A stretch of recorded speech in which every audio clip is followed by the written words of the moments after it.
Assalamualaikum sahabat yang budiman. Kali ini kita bicara mengenai sejarah. Saat ini kita akan menceritakan buku yang menarik berjudul Api Sejarah Jilid ke-1.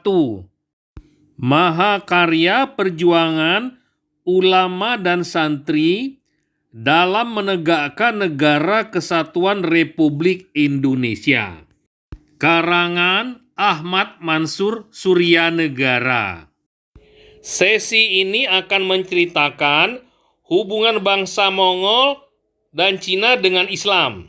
Selanjutnya, masa Abbasiyah 133 sampai 656 Hijriah, garis miring 750 sampai 1258 Masehi, terjalin hubungan kerjasama pertahanan antara Khalifah Abu Ja'far Al-Mansur 137 sampai 159 Hijriah, garis miring 754 sampai 775 Masehi, dengan Kaisar Su-sung 139 Hijriah, garis miring 756 Masehi. Dikirimkanlah Laskar Abbasiyah dalam kerjasama menumpas pemberontakan Singanfu dan Honanfu. Setelah selesai menumpas pemberontakan tersebut, Laskar Abbasiyah tersebut tidak kembali ke Baghdad, melainkan menetap di daratan Cina. Dampaknya, komunitas Muslim di Cina semakin bertambah.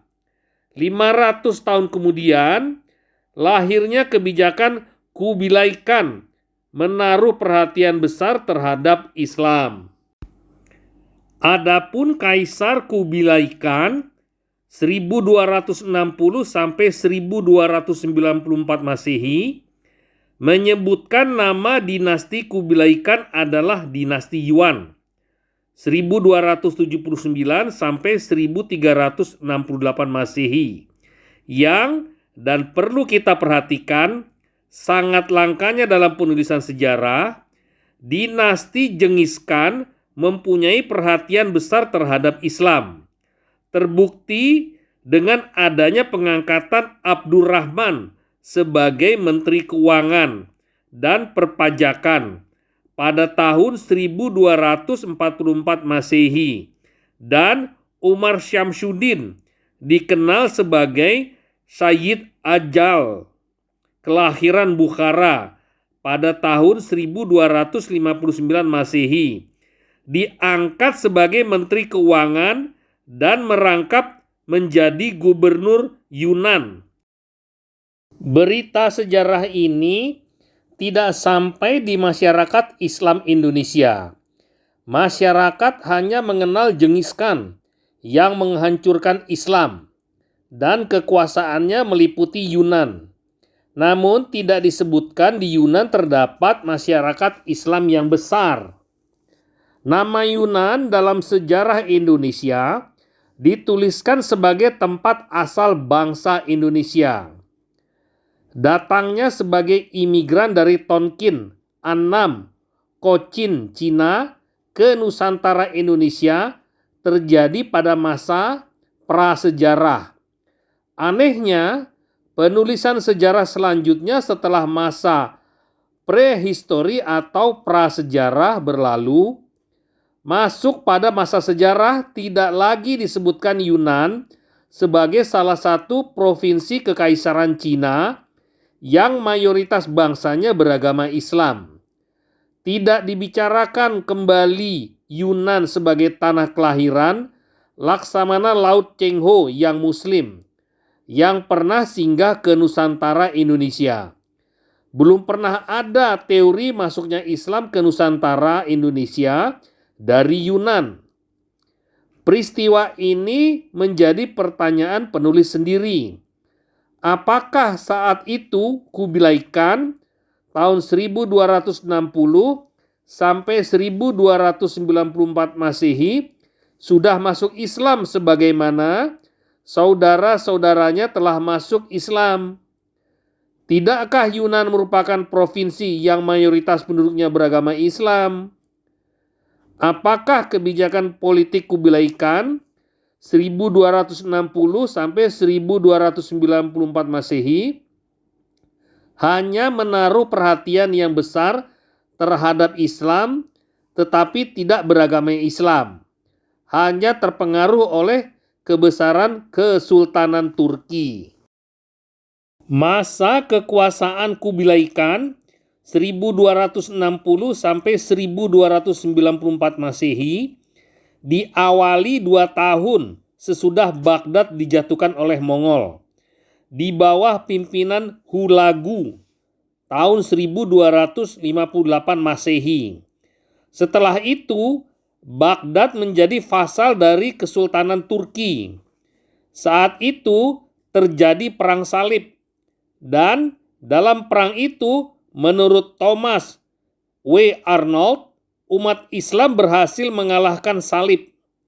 Dalam pertempuran di Tripoli tahun 1289 Masehi dan Acre 1291 Masehi, menurut Crane Brinton, dalam kedua pertempuran tersebut, kalangan Kristen menderita kerugian sejumlah 60.000 orang. Di bawah kondisi Islam dan Kesultanan Turki yang demikian kuat, serta dari pengaruh dinasti Genghis Khan lainnya sudah masuk Islam, maka tidak mengherankan bila Kubilai Khan tahun 1260 sampai 1294 Masehi menaruh simpati kepada Islam. Namun, karena adanya strategi penulisan sejarah Cina dengan penekanan pada deislamisasi sejarah Mongol dan Cina, artinya ditiadakan peranan Islam dalam penulisan sejarah Mongol dan Cina. Maka para pembaca penulisan sejarah hanya mengerti bahwa Mongol pada ujungnya lebih terpengaruh oleh Dalai Lama Tibet. Sukarlah untuk menemukan fakta dan data yang jelas tentang motivasi keislaman Kubilai Khan saat berkuasa di Cina, kecuali dalam Thomas W. Arnold dengan The Preaching of Islam. Kembali ke masalah Laksamana Cheng Ho dan kunjungan muhibahnya, Kaisar Yongle dari dinasti Ming tahun 1363 sampai 1644 Masehi mengangkat Cheng Ho kelahiran Yunan beragama Islam sebagai Laksamana Laut. Ditugaskan memimpin kunjungan muhibah pada tahun 1405 sampai 1431 Masehi ke 36 negara. Tujuannya adalah untuk mengangkat nama baik Cina yang telah terkesan rusak oleh adanya invasi Genghis Khan ke Asia, Timur Tengah, dan Eropa. Menurut Lee Kun Choi dalam Indonesia Between Myth and Reality, kunjungan muhibah tersebut disertai 27.000 pasukan muslim dan 62 kapal. Menjadi pertanyaan pula, mengapa Kaisar Yongle dari dinasti Ming tahun 1363 sampai 1644 Masehi menugaskan Laksamana Laut Cheng Ho yang muslim pada tahun 1405 sampai 1431 Masehi dengan membawa pasukan muslim Cina dalam jumlah besar? Tentu jawabannya kebijakan politik Kaisar Yongle itu memberitahukan ke dunia luar rasa simpati Cina yang besar terhadap Islam, sekaligus menunjukkan ke dunia muslim bahwa Cina memiliki pasukan muslim dalam jumlah besar. Selain itu juga memberitahukan ke negara-negara beragama bahwa kemerdekaan beragama di Cina terjamin. Tidak terjadi pertentangan antara penganut Konghucu, Lao Tse, Kristen Nestorian, dan Islam. Betapa bijak Kaisar Yongle dari dinasti Ming tahun 1365 Masehi sampai 1644 Masehi yang memiliki jiwa besar dan kesanggupan menempatkan Muslim Cina untuk duduk dalam pimpinan militernya. Kebijakan Kaisar Yongle dari dinasti Ming tahun 1363 sampai 1644 Masehi terbaca politik pendekatan Islamnya tidak beda dengan kebijakan dinasti Tang 618 sampai 907 Masehi dan Kublai Khan tahun 1260 sampai 1294 Masehi. Dikisahkan bahwa Kaisar Hongwu, pendiri dinasti Ming, memberikan berbagai hak istimewa kepada umat Islam, sehingga umat Islam memperoleh kemakmuran sampai masa akhir dinasti Ming 1363 sampai 1644 Masehi. Dapat ditambahkan di sini, berita yang disampaikan oleh seorang wiraniagawan atau wirausaha Muslim, Sayyid Ali Akbar, yang tinggal di Peking atau Beijing pada akhir abad ke-15 Masehi dan awal abad ke-16 Masehi, menyebutkan jumlah orang Islam di kota Kenyafu saja terdapat 30.000 keluarga Muslim. Mereka bebas pajak, memperoleh tanah dari kaisar, dan kaisar tidak melarang bagi orang-orang Cina yang masuk Islam. Di Peking dibangun 4 masjid. Di seluruh provinsi Cina terdapat sekitar 90 masjid. Keseluruhannya dibangun dengan dana dari kaisar. Peristiwa sejarah perkembangan Islam di Cina yang demikian besar tidak mudah kita temui.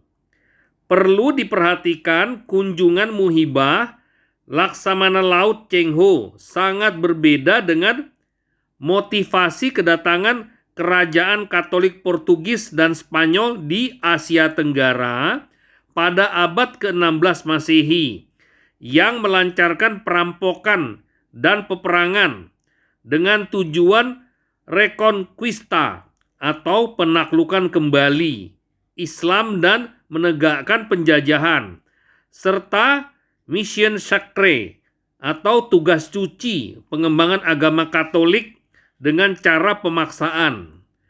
Kunjungan muhibah Laksamana Cheng Ho dengan pasukan sangat besar. 27.000 pasukan Muslim tersebut digunakan untuk membantu menciptakan keamanan di perairan Indonesia, membasmi perampok Cina. Kunjungan ke Nusantara selain ke Kesultanan Samudra Pasai, Palembang, Pulau Bangka, juga ke Kalapa atau Jakarta, Muara Jati, Cirebon. Di Cirebon, Cheng Ho membantu pembangunan mercusuar. Di Semarang membangun Masjid Sampokong. Pada kelanjutannya berubah menjadi kelenteng. Selain itu, Cheng Ho singgah juga ke Tuban, Gresik, dan Surabaya. Di daerah-daerah itu, kunjungan Laksamana Laut Cheng Ho berpengaruh besar terhadap dakwah Islam di Nusantara Indonesia. Tidak sebatas terhadap pertumbuhan kekuasaan politik Islam di Nusantara, namun juga meluasnya jumlah penganut Islam di kalangan Cina saat itu. Apakah saat kedatangan Laksamana Laut Cheng Ho yang ikut membantu mendirikan masjid dan mercusuar dapat dikatakan Islam masuk dari Cina dan mubalighnya tidak hanya wira swasta Cina, melainkan pelakunya juga militer Islam Cina? Walaupun pelaku dakwahnya adalah militer, namun Islam masuk ke Nusantara Indonesia tidak disertai invasi atau penyerangan militer Cina. Sampai di sini dulu sahabat. Kita akan lanjutkan ke video lainnya.